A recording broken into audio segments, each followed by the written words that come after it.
প্রবাসীরা কালকে ঈদ করি লাইবা।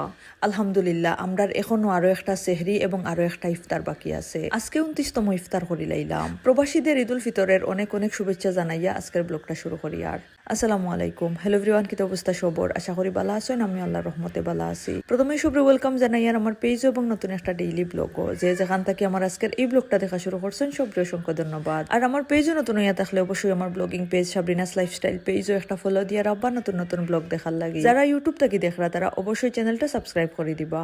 প্রবাসীরা কালকে ঈদ করি লাইবা। ঈদর আমেজ পুরা বিশ্বে শুরু হয়ে গেছে। আলহামদুলিল্লাহ আজকে আমরা 29তম ইফতার করলাম।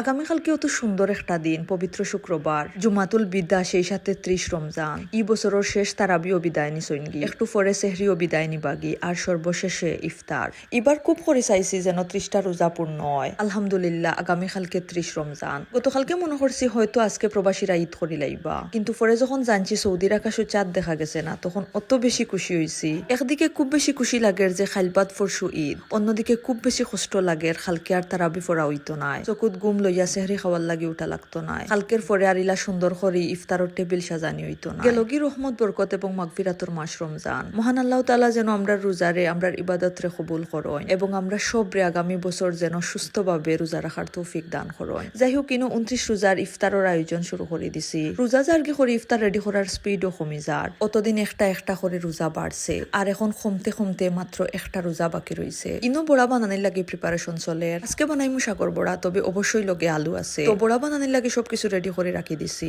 বড়া সবার লাস্টে বানাইমু যাতে গরম থাকে। আমি আস্তে আস্তে টেবিল গুছানি শুরু করে দিছি। আজকের আবহাওয়া মাশাআল্লাহ যে সুন্দর আছে। কয়দিন পরে সুন্দর রোদ উঠছে, একটু জোরজোরা লাগে। টানা কয়দিন রোদ দিলে যেমন ফেরেশানি শুরু করে দেই, তেমনি টানা কয়দিন মেঘ দিলেও ফেরেশানির শেষ থাকে না। ঘুম থেকে উঠিও সুন্দর রোদ দেখিয়া যত খাফর সাদো মেলিয়া দিছি। টানা কয়দিনের মেঘে একটু সেতে সেতে বাবু আসছিল।